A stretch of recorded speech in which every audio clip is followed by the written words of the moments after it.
Assalamualaikum warahmatullahi wabarakatuh.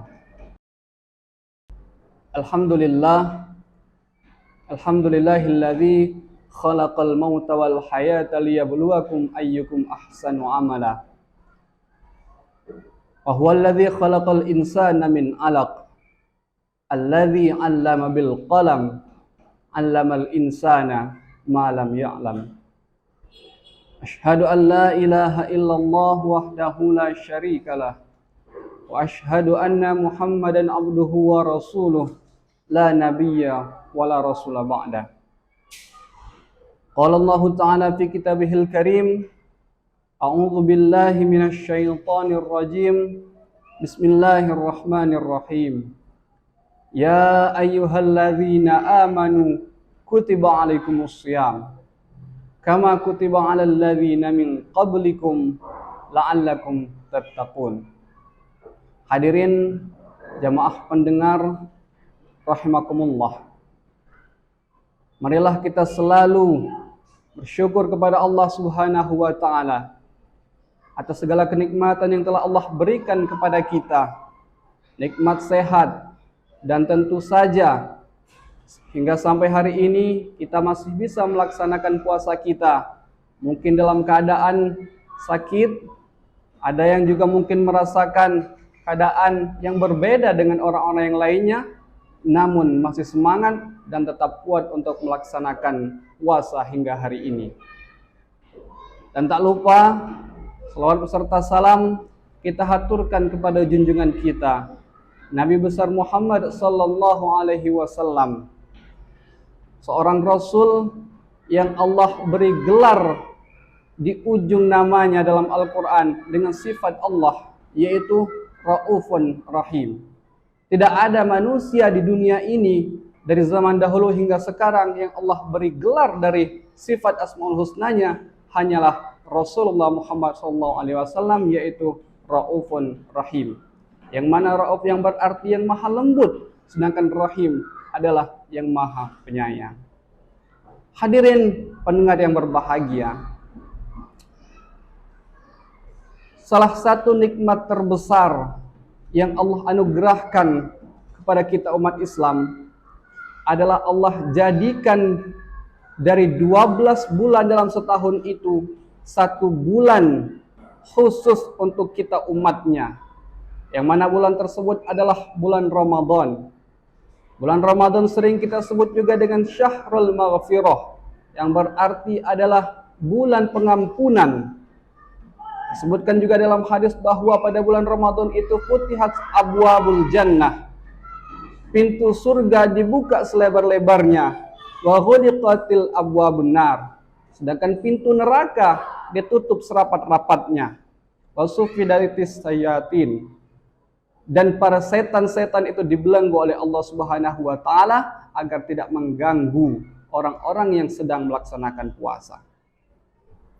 Bahkan di bulan Ramadan kita ketahui bahwa setiap pahala, setiap bacaan Quran yang kita baca, Allah gandakan, Allah lipat gandakan pahalanya.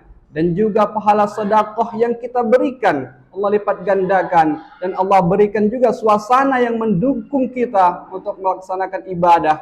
Ghirah kita ditingkatkan, sehingga pada bulan puasa ini, pada bulan Ramadan ini, kita bisa fokus untuk melaksanakan ibadah-ibadah dan melaksanakan sholat tarawih misalkan, dan juga melaksanakan ibadah-ibadah lainnya. Hadirin pendengar yang berbahagia, meskipun dengan begitu banyak kelebihan, keistimewaan Ramadan, namun pada kenyataannya kita lihat di sekeliling kita, teman-teman kita, mungkin keluarga kita, atau mungkin diri kita sendiri, tidak mau untuk mengambil kebaikan atau tidak mau mendapatkan keistimewaan dari Ramadan. Contohnya apa? Banyak orang yang pada bulan Ramadan ini dengan sengaja dan terang-terangan tidak melaksanakan puasa.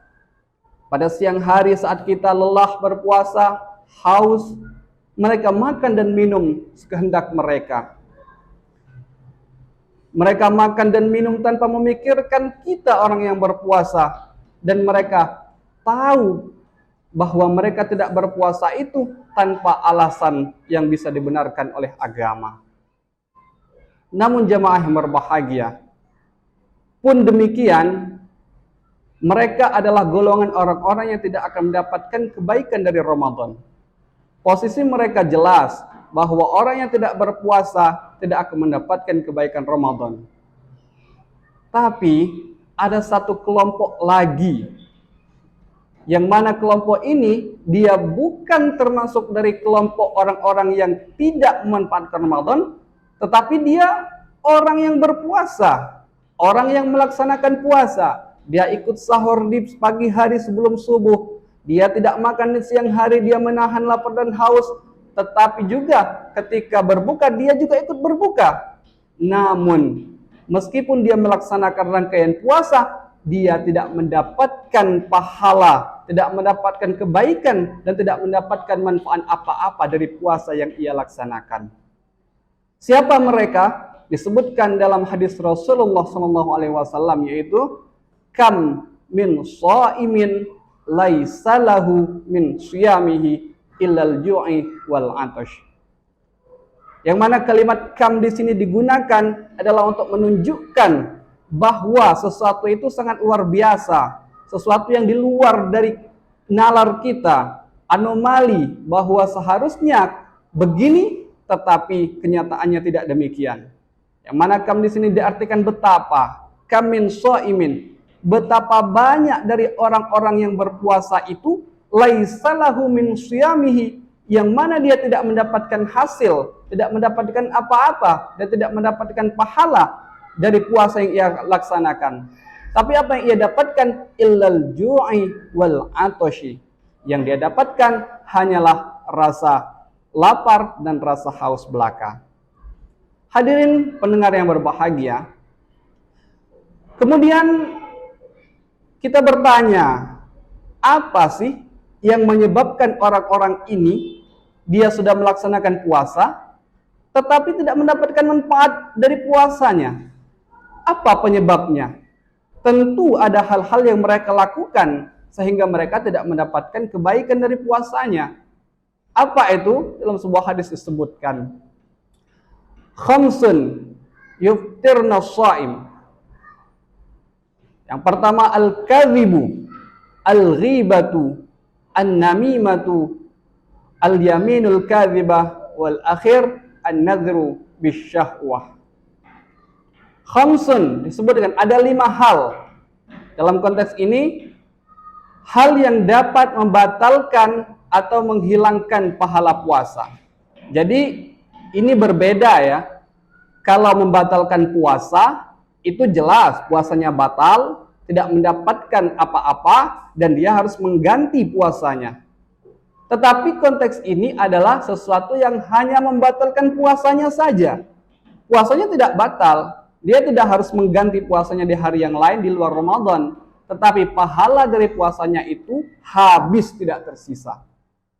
Nah, maka khamsun yuftirna shaim, ada 5 hal yang dapat membatalkan atau menghabiskan pahala puasa itu adalah yang pertama al-kadhibu. Apa itu? Dalam bahasa Arab al-kadhibu diartikan sebagai al-khabru anisyai' ala khilafih. Al-kadhib, berdusta, berbohong, yaitu al-khabru anisyai', memberikan informasi tentang sesuatu ala khilafihi, tetapi informasi yang ia berikan itu berbeda dari kenyataan sebenarnya. Nah, jemaah yang berbahagia, kita sudah ketahui bersama bahwa sifat pembohong, sifat pendusta, ini tidak dibenarkan dalam agama manapun. Karena sifat pembohong dan pendusta ini akan membawa dampak yang sangat luar biasa dalam kehidupan sosial. Misalkan, orang bisa bertikai hanya karena asalnya adalah kebohongan. Bahkan dalam sebuah kalimat Arab, dalam sebuah mahfuzat disebutkan, ra'sul dzunubi al-kadhibu. Pangkal daripada dosa-dosa yang lainnya itu adalah kebohongan atau dusta. Jemaah yang berbahagia, kebohongan tentu dapat membuat kita itu menjadi orang yang disintegritas di masyarakat. Kenapa? Bahkan Rasulullah telah mewanti-wanti, telah menyebutkan dalam sebuah hadisnya bahwa kebohongan itu menjadi tanda, menjadi ciri bahwa orang itu adalah sebagai orang yang munafik. Di mana kita ketahui dalam sebuah hadis disebutkan bahwa salah satu tanda orang munafik adalah idza hadatsa kadzdzaba. Apabila ia berbicara, apabila dia menyampaikan informasi, apabila dia memberitahu sesuatu kepada orang lain, kadzdzaba, maka dia memberitahukan hal yang tidak benar. Dia memberitahukan kebohongan. Oleh karena itu, agar puasa kita tidak sia-sia dan tidak mendapatkan lapar dan haus saja, marilah kita menjaga diri kita untuk tidak melakukan kebohongan sekecil apapun itu. Itu yang pertama. Kemudian jemaah yang berbahagia, pendengar An-Nida Studio, yang kedua adalah al-ghibatu. Apa al-ghibatu itu? Dalam bahasa Arab disebutkan al-ghibah adalah zikrul insan an uyubihi bima yakrah, yaitu menyebutkan atau membicarakan aib seseorang yang mana aib tersebut ia benci, tidak ia sukai. Jadi ghibah ini kalau bahasa kita adalah membicarakan orang lain, begitu ya. Tapi orang itu tidak ada di situ. Membicarakan orang lain, membicarakan aib orang lain, tapi orang itu kalau dia tahu aibnya dibicarakan, pasti ia tidak suka, pasti dia akan marah. Nah, oleh karena itu jemaah yang berbahagia, ghibah ini kalau kita lihat dalam kehidupan sosial kita, di televisi misalkan, di YouTube, atau di media sosial yang lainnya, bahwasanya banyak dari acara-acara TV tersebut yang memfasilitasi dan bahkan acara tersebut adalah tentang ghibah, gosip, membicarakan keburukan orang lain, yang mana acara-acara tersebut didukung dan banyak ditonton dan ratingnya sangat tinggi. Ini menandakan apa? Bahwa acara ghibah itu sangat diminati oleh para penonton kita. Kenapa? Karena untuk membicarakan kebaikan orang lain itu sangat menarik. Karena kenapa? Kita merasa ada bahan untuk membicarakan orang lain. Bahkan dalam acara-acara yang lainnya, misalkan stand up comedy contohnya, itu kebanyakan dia membicarakan keburukan orang lain. Sehingga apa? Sehingga orang lain menjadi tertawa. Sehingga orang lain menjadi tahu apa sih keburukan orang lain. Dan lebih parahnya lagi, tongkrongan kita misalkan, di kelompok kita misalkan, kita tidak akan seru. Seseorang tidak akan dibilang seru kecuali dia mempunyai berita-berita, mempunyai misalkan mempunyai percakapan yang mana percakapan itu membicarakan keburukan-keburukan orang lain.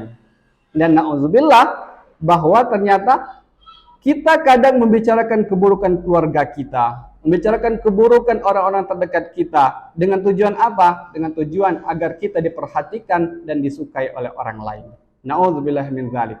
Dalam Al-Quran, tentu Allah telah melarang sikap ghibah ini dengan satu ayat. وَلَا يَغْتَبْ بَعْضُكُمْ بَعْضًا أَيُحِبُّ أَحَدُكُمْ أَيَّأْكُلَ لَحْمَ أَخِيهِ مَيْتًا فَكَرِهْتُمُوهُ.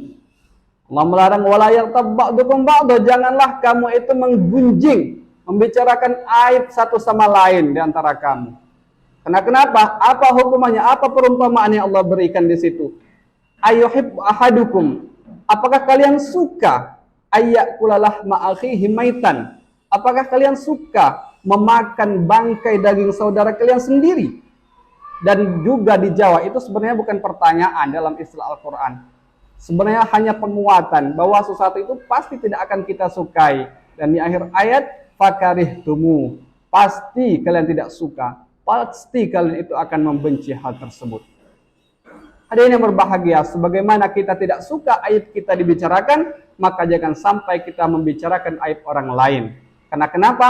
Agar pahala puasa kita yang telah kita jaga dari subuh, siang, hingga maghrib tidak menjadi sia-sia. Itu yang kedua.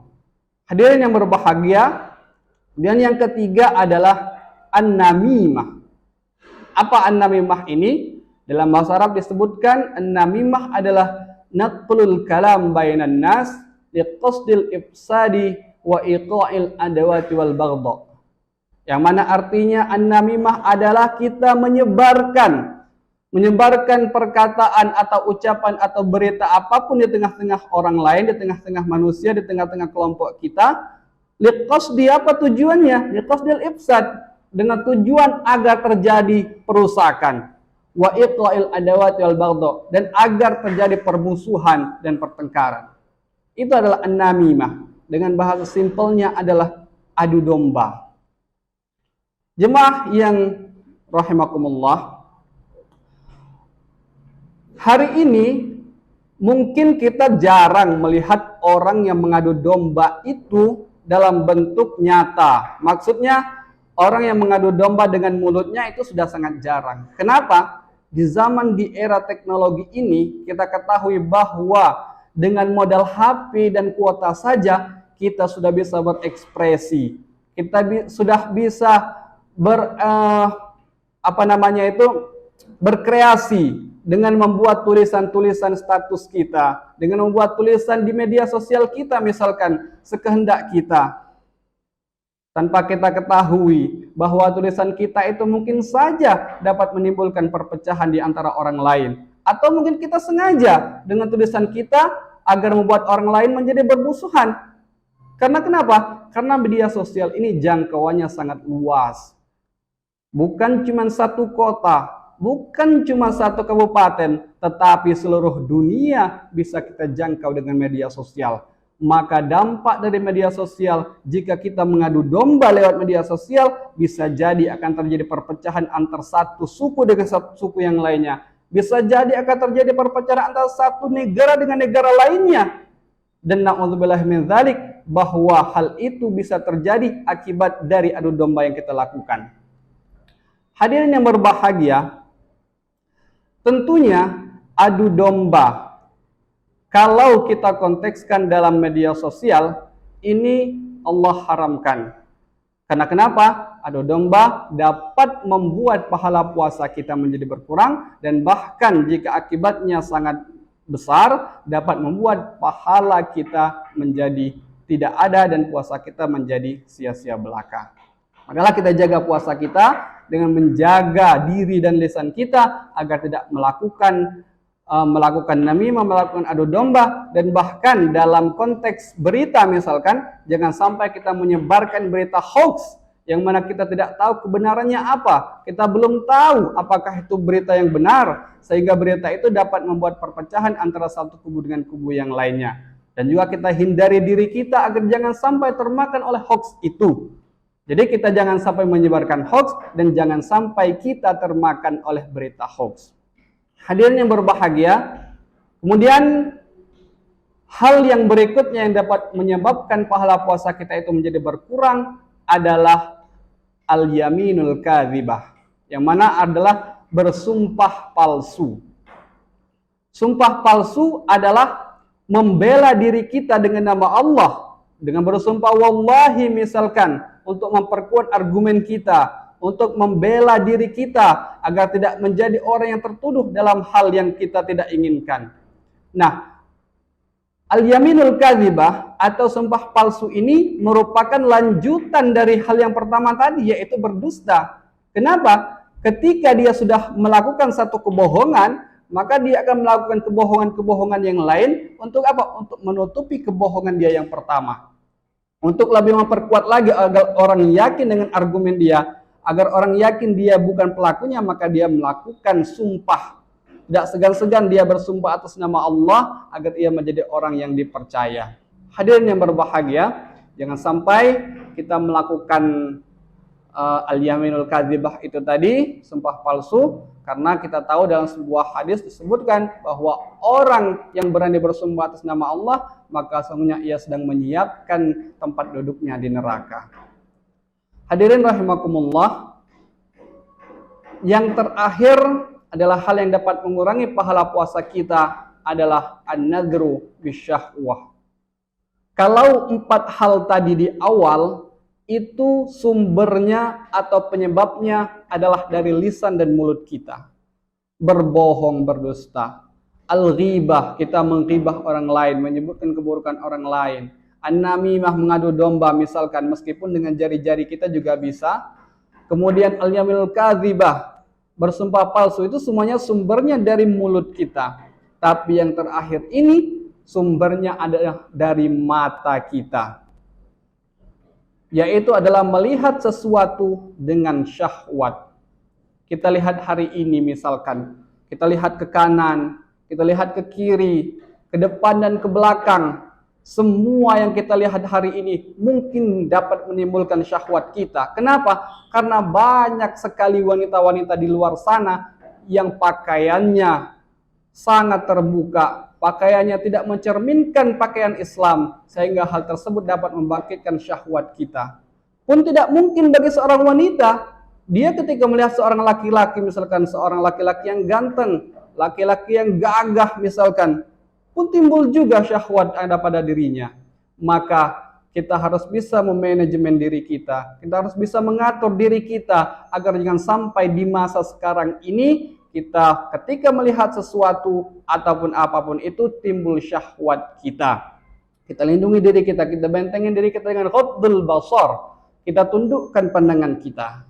Namun jamaah yang berbahagia, yang jadi problematika sekarang itu mungkin dalam dunia nyata iya, tetapi yang lebih berbahaya adalah HP Android kita.